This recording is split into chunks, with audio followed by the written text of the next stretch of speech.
एक समय की बात है, पहाड़ियों के बीच बसे एक छोटे से गांव में करुण नाम का एक आदमी रहता था। करुण अपने चालाक तरीकों और शरारती चालों के लिए पूरे गांव में जाना जाता था। हालांकि उसका सबसे दुष्ट कार्य अभी बाकी था। एक भीषण गर्मी के दिन करुण ने एक भयावह योजना बनाई।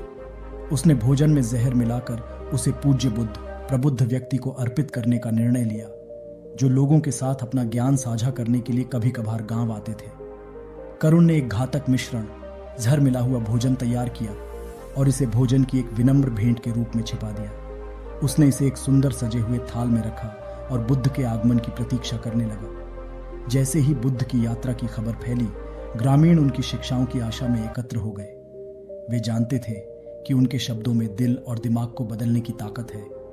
जब बुद्ध पहुंचे तो उन्होंने ग्रामीणों का गर्मजोशी से स्वागत किया और अपना प्रवचन शुरू किया। उन्होंने करुणा, क्षमा और सभी जीवित प्राणियों के अंतर संबंध की बात की। उनकी बातें लोगों पर गहराई से असर करती थीं और लोग ध्यानमग्न होकर सुनते थे। जैसे ही बुद्ध ने अपनी शिक्षा समाप्त की, करुण जहर मिला हुआ भोजन थाली लेकर उनके पास आया। उसका दिल घबराहट से धड़क रहा था। उसने थाली बुद्ध की ओर बढ़ा दी, जिन्होंने इसे अनुग्रह के साथ स्वीकार कर लिया। बुद्ध अपनी प्रबुद्ध बुद्धि से करुण के इरादों को समझ गए। वह जानता था कि भोजन में जहर मिला हुआ है, फिर भी वह शांत और स्थिर रहा। सौम्य मुस्कान के साथ उन्होंने कहा, आपकी पेशकश के लिए धन्यवाद मेरे दोस्त। इस प्रतिक्रिया ने करुण को हतप्रभ कर दिया। उन्हें कृतज्ञता की नहीं बल्कि क्रोध या प्रतिशोध की अपेक्षा थी। उसका हृदय डगमगाने लगा और पश्चाताप की भावना घर कर गई। बुद्ध ने फिर एकत्रित ग्रामीणों की ओर मुखातिब होकर कहा, जीवन में हमें अक्सर सुखद और अप्रिय दोनों चीजें दी जाती हैं। महत्वपूर्ण बात यह नहीं है कि हमें क्या मिलता है, बल्कि यह है कि हम उन पर कैसे प्रतिक्रिया करते हैं। हमें प्रतिकूल परिस्थितियों में भी दयालुता का विकास करना चाहिए।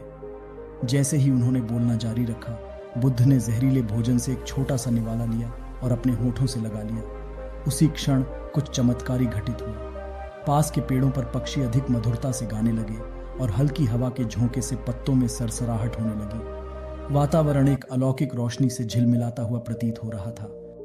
इस दिव्य क्षण का साक्षी करुण ग्लानि और पश्चाताप से अभिभूत हो गया। वह बुद्ध के सामने घुटनों के बल गिर गया। उसके चेहरे से आंसू बह रहे थे और उसने अपनी दुष्ट योजना कबूल कर ली। मुझे माफ कर दो प्रबुद्ध व्यक्ति, क्योंकि मैंने पाप किया है, उसने रोते हुए कहा।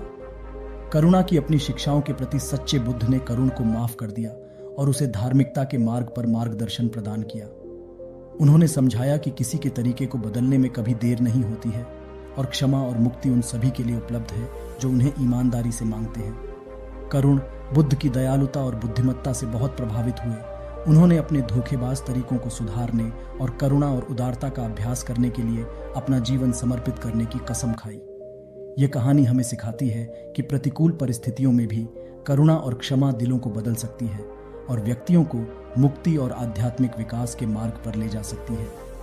बुद्ध की अटूट दयालुता ने प्रकाश की किरण के रूप में काम किया, करुण के दिल में अंधेरे को रोशन किया और उसे अच्छाई और सदाचार के जीवन की ओर मार्गदर्शन किया। दोस्तों, अगर आपको हमारी वीडियो अच्छी लगी हो तो हमारे चैनल को सब्सक्राइब जरूर करें और वीडियो अपने दोस्तों के साथ जरूर शेयर करें।